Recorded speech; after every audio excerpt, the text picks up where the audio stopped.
एक देश एक चुनाव पर केंद्र सरकार ने एक समिति बनाई है और इसके लिए अधिसूचना भी जारी कर दी गई है। केंद्र ने 8 सदस्यों की ये समिति बनाई है। पूर्व राष्ट्रपति रामनाथ कोविंद इसके अध्यक्ष होने जा रहे हैं। गृह मंत्री अमित शाह इसके सदस्य होंगे और साथ ही अधीर रंजन चौधरी भी समिति के सदस्य बनाए गए हैं। उसके अलावा राज्यसभा में नेता प्रतिपक्ष रह चुके गुलाम नबी आजाद को सदस्य बनाया गया है। यहाँ पर फाइनेंस कमीशन के पूर्व चेयरमैन रहे एनके सिंह को सदस्य बनाया गया है। लोकसभा के पूर्व महासचिव रहे सुभाष कश्यप, उनको भी सदस्य बनाया गया है। साथ ही वरिष्ठ वकील हरीश साल्वे को भी समिति में शामिल किया गया है। और आखिर में पूर्व विजिलेंस कमिश्नर रहे संजय कोठारी जो हैं, उन्हें भी यहाँ पर इस समिति का सदस्य बनाया गया है। तो ये 8 सदस्यों की समिति होगी। और अब यहाँ पर एक देश एक चुनाव को लेकर मोदी सरकार जो है वो आगे बढ़ती हुई नजर आ रही है।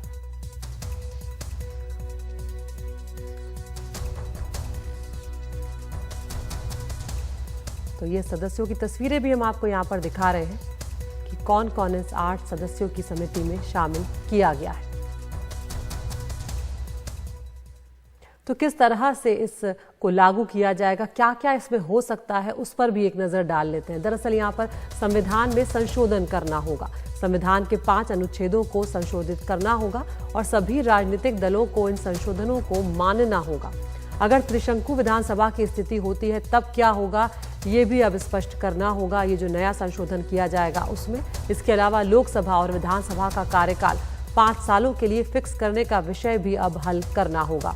इसके अलावा अनुच्छेद 356 के तहत विधानसभा भंग करने के केंद्र सरकार के अधिकार पर भी यहाँ पर चर्चा की जाएगी। तो कई सारे ऐसे पहलू होंगे, क्योंकि विधानसभा और लोकसभा चुनाव अगर एक साथ होंगे तो उन पर ध्यान देना होगा। वो अलग अलग पहलुओं पर क्या क्या किया जा सकता है, उस पर यहाँ पर खास तौर पर ध्यान देना होगा। तो यहाँ पर मोदी सरकार ने अब 1 नेशन 1 इलेक्शन यानी कि एक देश एक चुनाव की दिशा में कदम आगे बढ़ा दिया है। और उधर कांग्रेस ने भी अब सरकार पर हमले तेज कर दिए हैं। लोकसभा में कांग्रेस के नेता अधीर रंजन चौधरी ने अमित शाह को चिट्ठी लिखकर अपना विरोध जताया है। अधीर रंजन चौधरी ने पूर्व राष्ट्रपति रामनाथ कोविंद की अध्यक्षता में बनी ये जो कमेटी है उसका सदस्य बनने से इनकार कर दिया है।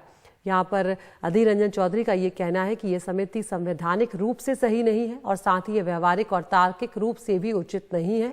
उन्होंने कहा कि ये समिति भी तब बनाई गई है जब आम चुनाव नजदीक आ रहे हैं और राज्यसभा में विपक्ष के नेता को इस समिति में न रखना लोकतांत्रिक व्यवस्था का अपमान है।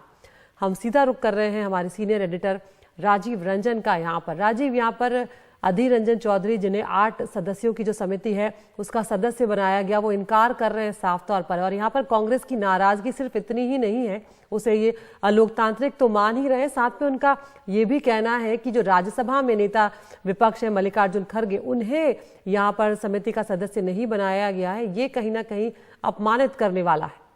बिल्कुल सही कह रही हैं। इससे पहले आपको बता दें कि जो कांग्रेस के वरिष्ठ नेता है केसी वेणुगोपाल ने उन्हें ट्वीट के जरिए साफ तौर पर इससे विरोध जताया था। उन्होंने कहा था कि मोदी सरकार जब चुनाव नजदीक है, 7-8 महीने लोकसभा के चुनाव बचे हुए हैं और ऐसे में इस तरह की कमेटी बनाना पूर्व राष्ट्रपति की अध्यक्षता में, ये बड़ा बेतुका सवाल है। और ये कहीं न कहीं जो मेन मुद्दा है जनता के सामने, महंगाई की बात करें, बेरोजगारी की बात करें और दूसरे जो मुद्दे हैं उनसे ध्यान हटाने के लिए ये कमेटी बनाई गई है। और इस कमेटी में ये जो राज्यसभा में विपक्ष के नेता है मल्लिकार्जुन खड़गे को नहीं रखा गया, बल्कि उनके जगह पर राज्यसभा में जो पूर्व विपक्ष के नेता है गुलाम नबी आजाद, जो अब कहीं न कहीं जो सत्ता पक्ष है उनके ज्यादा करीब माने जा रहे हैं, उनको सदस्य के तौर पर रखा गया। तो यही नाराजगी की सबसे बड़ी वजह है। और केवल कांग्रेस ही नहीं बल्कि जो विपक्षी दलों का गठबंधन बना है इंडिया, उसका कोई सदस्य भी इसमें नहीं है। तो विपक्ष की नुमाइंदगी इसमें कर सकते हैं कि न के बराबर है।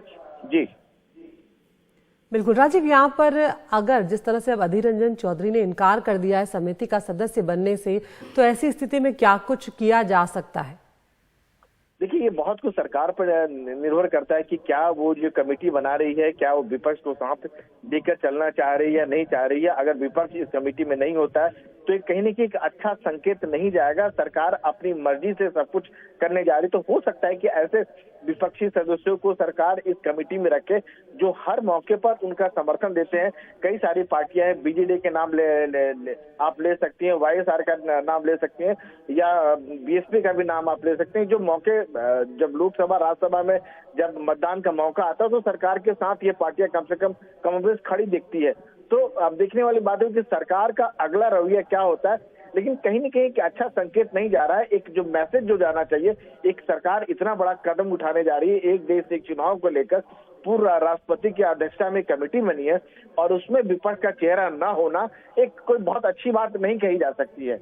और वैसे मौके पर जब अभी इसी साल जो है 4-5 राज्यों में विधानसभा चुनाव होने हैं, अगले साल लोकसभा चुनाव होना है, तो एक बहुत अच्छा मैसेज नहीं जा रहा है ये। बिल्कुल, बहुत बहुत शुक्रिया राजीव इस तमाम जानकारी के लिए। तो यहाँ पर पहले ही जो विपक्षी पार्टियां हैं वो मनमानी करने का आरोप केंद्र सरकार पर लगा रही है और यहाँ पर अब अधीर रंजन चौधरी ने गृह मंत्री अमित शाह को चिट्ठी लिखी और इस समिति का सदस्य बनने से इनकार कर दिया है।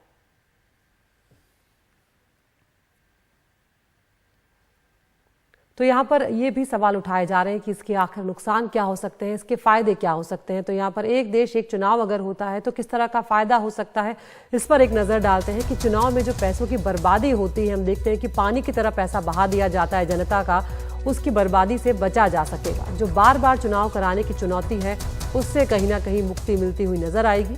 इसके अलावा चुनाव में जो काला धन लगाया जाता है उस पर कुछ हद तक लगाम लगाई जा सकती है। जो सरकारी संसाधन हैं जिनका इस्तेमाल किया जाता है उनका उपयोग जो है वो सीमित हो जाएगा, क्योंकि एक ही बार में चुनाव हो जाएंगे तो बार बार सरकारी संसाधनों का दुरुपयोग कहा जाए या उनका जो इस्तेमाल है वो नहीं करना पड़ेगा।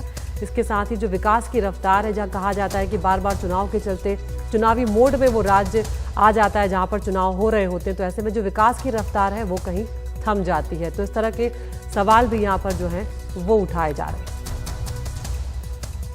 यहाँ पर नुकसान क्या क्या हो सकता है ये भी आपको बताते हैं। इसमें सबसे ज़्यादा जो माना जाता है वो ये कि जो केंद्र में बैठी सरकार होती है उसके दल को सबसे ज़्यादा फायदा होना संभव है, ऐसा कहा जाता है। केंद्र में जो बैठा दल है उसकी पूरे देश में सरकार बनने की संभावनाएं भी एक देश एक चुनाव के चलते बढ़ जाती हैं। यहाँ पर छोटे दलों को नुकसान हो सकता है, ऐसा विशेषज्ञों का कहना है। चुनावी नतीजों में है देरी हो सकती है क्योंकि बहुत बड़े स्तर पर आपको यहाँ पर गणना करनी होती है, और अगर कहीं पर कोई सरकार बीच में गिर जाए तो ऐसी स्थिति में क्या किया जाएगा, इसको लेकर तस्वीर साफ नहीं है।